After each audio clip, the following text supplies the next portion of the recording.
How do you think tonight's going to go? I don't know, because the ride in here, I did get my Uber ride free because he canceled it at the railroad tracks. No, that's fair. That is a good... So I got a free ride here. Hey, that's pretty good. That's a good way to start the night. Then I'm like, okay, I'm walking down Asbestos Alley. Yeah, it's a little bit... I probably have a problem now. You can call someone. It's probably mesothelioma. There's maybe. hotlines. I hope I don't have that. No. But I've got enough, I don't know. I just want to know why you keep inviting me to things like this.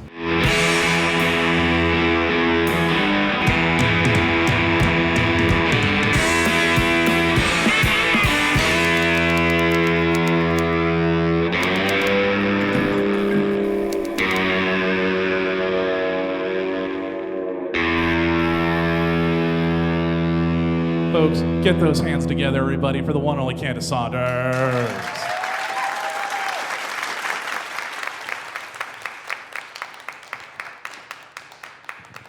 Keep it going for Bryan and the rest of the comics you heard tonight. This place is in a fucked up location. All right? Like, I don't understand what's going on here. Like, I finally got through the 40-minute train, carrying dead bodies from China, probably. I don't know. I get here and I'm like, okay, what in the James St. Patrick power, homicide, life on the streets, fucking Joe Goldberg ass, what the fuck is this shit? But then I walked in here, I was like, okay, this is not bad, it's not bad. But then I went to the bathroom, went up the Chernobyl steps, go in the bathroom, see the Russian gas mask constructions.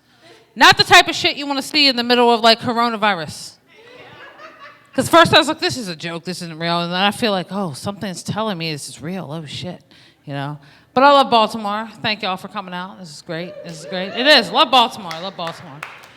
I still got my Raven shit on because after Sunday I can't wear it anymore. At least for not 8 more months. We almost made it. We didn't. We were cocky as shit though. That first week when we played those playoffs, I don't need to do this shit. Fuck that. I can go eat bread pudding. I can do whatever the fuck. It was cool. Then we fucking lost. But I always go back to that last weekend right before the playoff game. Ravens were winning. Everybody was happy. Everybody was crazy. We were so overconfident. I actually had spent that Friday prior to the playoffs games arguing with a guy at Lexington Market for 2.5 hours about why Baltimore was not ready for the Olympics. Because we're not. He was convinced, we taking the Olympics. We taking that shit. Really? I mean, we're good, but we're not that good. Because, seriously, what kind of crack and field games are you going to have at the Olympics in Baltimore? You're going to have, the fucking bullet dodge? Shit. Oh, God. No. Oh, God, I'm walking home. I made it. We have, the stripper pole vault. We get, our best stripper off the block, represent everybody. I'm going to make it. Yeah, Baltimore. Hell yeah.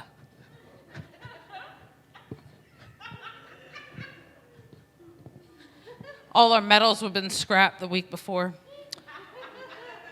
It's true.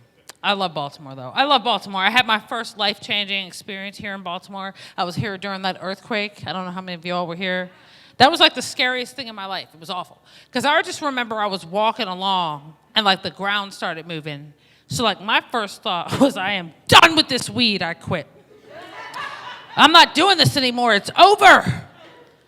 But then once I realized it was an earthquake, I picked my joint back up, apologized to it, and my next thought was, I am not going to die in a Family Dollar on Central Avenue with a pack of off-brand maxi pads in my hand. I'm not going to go out like that. I'm not doing that.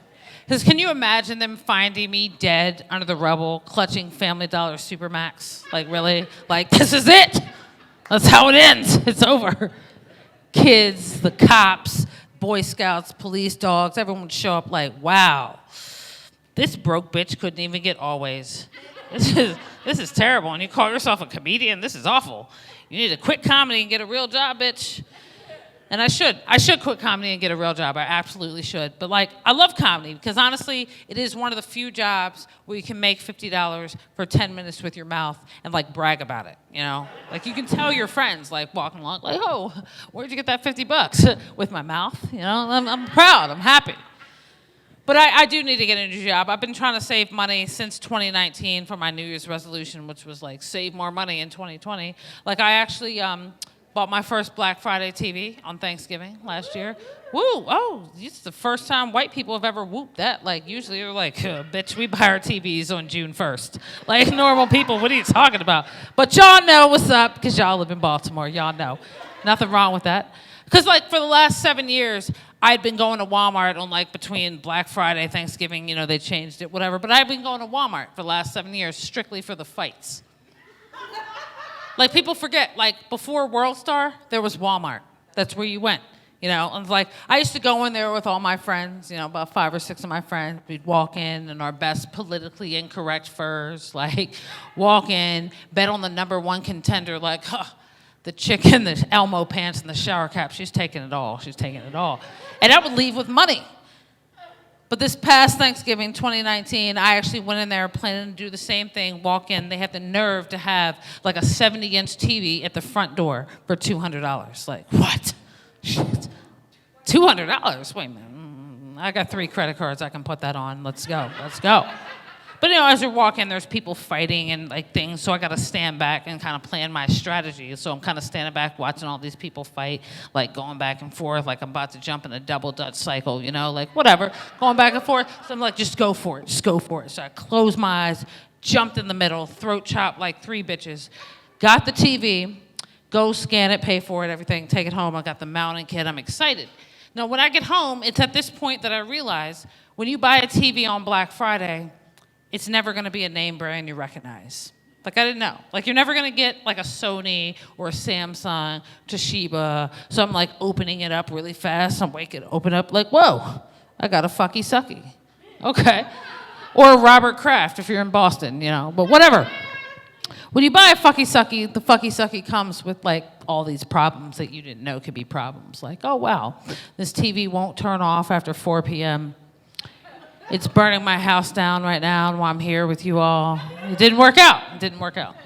So I'm like, you know, saving money is not working, you know. And so, like, I recently flew to L.A., from D.C. to L.A. and back, round trip on Spirit Airlines, $66. Good deal, right? Okay. It's a good deal if you make it, and I'm here with you now. So it's a good deal if you make it, you know. And it's like, I knew Spirit, like, skimped on things. Like, I knew that, you know. I knew I'd have to bring, like, my own water, my own seatbelt. Like, I knew I'd have to, like, shove my luggage up my ass. Like, I knew all that. So I do it all. I get on the plane, you know, pre-boarding. People are boarding. I'm kind of looking around. I've got a lot of unanswered questions on this Spirit flight. Like, wow, is that blood? Where's her mother? Why is that baby in a pilot's uniform? Where in the world is Carmen Sandiego? It was too many questions, and they weren't answered, and I was uncomfortable with that, you know? And so, like, they skimp on things, like I said, you didn't think could be skimped on, like the pockets on the back of the seat in front of you to hold, like, the important safety information. There's no pockets on Spirit. It's like 2 dirty shoelaces tied together, holding wet instructions. Everything on Spirit's always wet. Wet instructions, a wet crossword puzzle, already filled out, full of racist answers that don't make any sense. Like, oh, what's the capital of Florida? Nigger. Like, really, Spirit? Like, really? That's not even enough letters. Wow. Okay. So I gave up on that goal. I've been trying to save money in 2020, like I said, but I'm also trying to get off social media. So I was like, well, let me try getting off social media. Because I'm obsessed with social media. Like everybody here, right? Yeah. I guess you guys are on. This is why I love Baltimore, because you guys are so honest. Like, what's the social media of choice here tonight? Facebook? Okay, over 30, woohoo. Are you over 30? Yeah, me too. Like, the only people on Facebook anymore are over 30, but it's cool. Like, what are you into, ma'am? Instagram? Okay. Full disclosure.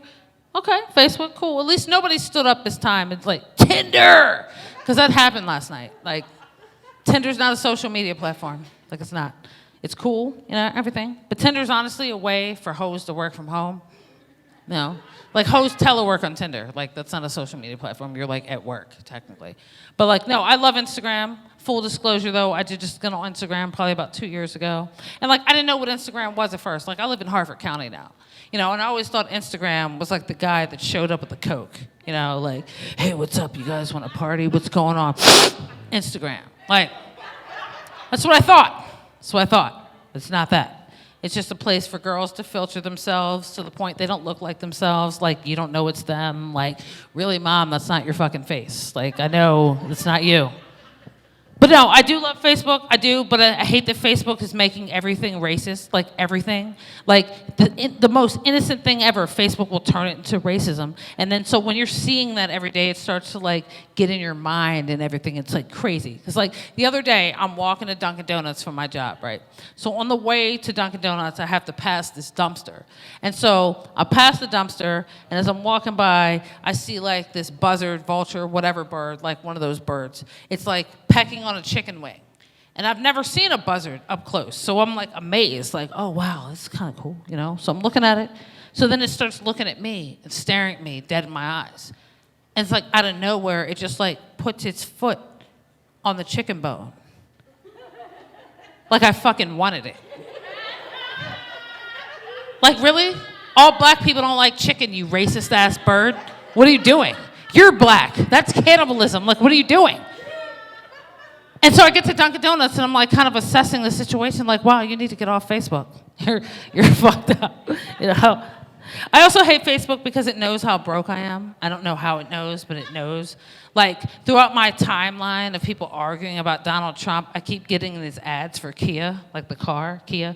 Like, it's like, I hate Trump, I love Trump, he's the best president ever, fuck you. Kia, Kia, Kia, buy a Kia, you broke bitch, buy a Kia.